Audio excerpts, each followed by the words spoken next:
Amma ba'd, respected brothers, elders, and friends. Inshallah, very quickly, I'll just run through the recitation that we'll be reciting today in the Taraweeh Salah. Inshallah, we'll complete the 4 juz and the entire 5th juz. So the last quarter of 4 juz, we'll be starting with chapter number 4, Surah An-Nisa. So this is also known as Surah An-Nisa al-Kubra, and there is another surah, Surah An-Nisa, in the 28th juz, which is known as Surah Al-Talaq.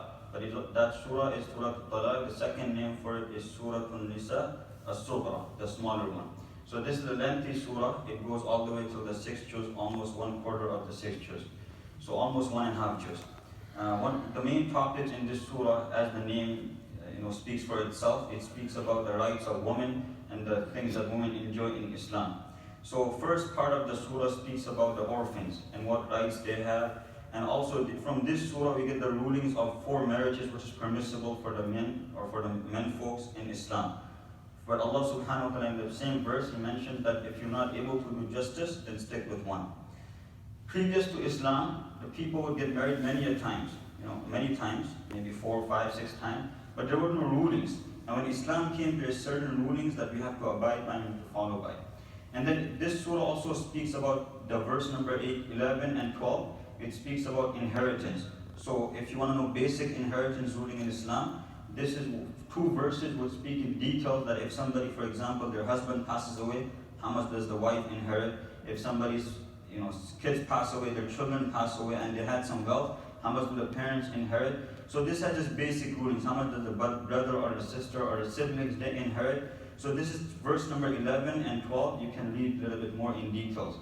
And the last verse of this juz, 4th juz, it speaks about for a man who is impermissible for a man to marry, meaning the mother, the sister, and he speaks about different categories or different women folks which are not permissible for the men to marry. I just want to touch upon one verse number 29, and I'll end off with that and we'll start the Taraweeh Salah.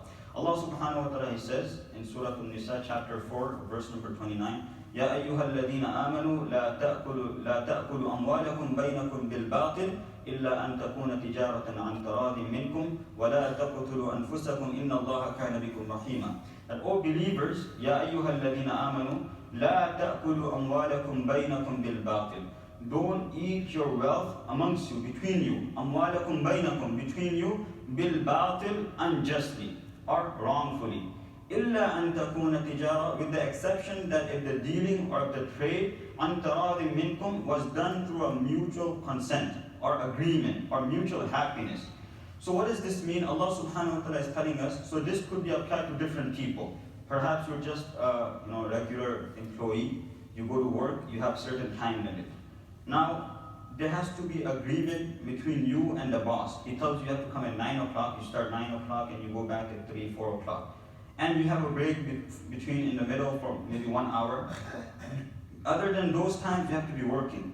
Now you at work, you have an agreement with your boss, now you start cheating and you start deceiving. This is what it means. لا تأكلوا أموالكم بينكم بالباطل. Unjustly, you're taking that salary end of the month, but you're not fulfilling your responsibilities. Similarly, if you're the employer and you have an agreement with the person that's working, you're telling that end of the month I'll pay you this much for the work that you do. They fulfill their duties, their responsibilities. But now end of the month comes and you don't pay them their rights. So this is also unjust. Or on the other hand, for example, you have a dealership, for example, and somebody comes to you to buy a car, and you sell them that car and you say there's nothing wrong with it. Or perhaps you're a mechanic, and somebody comes to you with a car to get it fixed, they have some issues, and you just keep on adding on. And you tell them, you have this problem, you have that problem, and you're the only one that knows about the problems. And perhaps you just keep on adding on. Why? So they can pay you more. This is also eating somebody's wealth unjustly.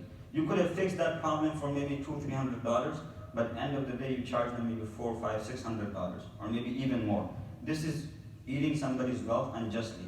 Or perhaps you're a physician, you're a doctor, and somebody comes and see you. Or nowadays you have people, you get this fraud or this scam, they just send a bill to the Medicaid or to the government that I seen this patient or I gave this patient this medication, whereas you know extremely well that you don't do that. This is eating somebody's wealth, although it's from the government. You say, I seen this patient this many times, 10 times a month, for example. but you only saw them maybe 2-3 times. So the extra money that you charge, you feeding yourself haram. لا تأكلوا أموالكم بينكم بالباطل إلا أن تكون تجارة عن تراض منكم. When somebody buys something from you, be clear and be open about it. That, look, I'm going to sell you this car. It has this problem. It has this issue. If you want to buy it, that's up to you. Then the next part of this verse, some scholars they said this is complementary for the previous part. وَلَا تَقْتُلُوا أَنفُسَكُمْ. Don't kill yourself. Now some of the mufassirun they said this is connected with the first part. وَلَا تَقْتُلُوا أَنفُسَكُمْ. If you do this, if this is going to be your behavior, it is as though you're destroying yourself. If your behavior is predatory, just taking people's wealth, stealing from people, cheating people, وَلَا تَقْتُلُوا أَنفُسَكُمْ, you're killing yourself. Then Allah says, إِنَّ اللَّهَ كَانَ بِكُمْ رَحِيمًا. Don't you see Allah is so merciful with you? He has been so kind to you. He has blessed you in so many different ways. And you out there trying to deceive people and cheat people. So may Allah subhanahu wa ta'ala give us the ability to be honest in our dealings and to be open about whatever dealings we do, and to be open to each and every person. Wa akhiru da'wana alhamdulillahi rabbil alamin. Salatu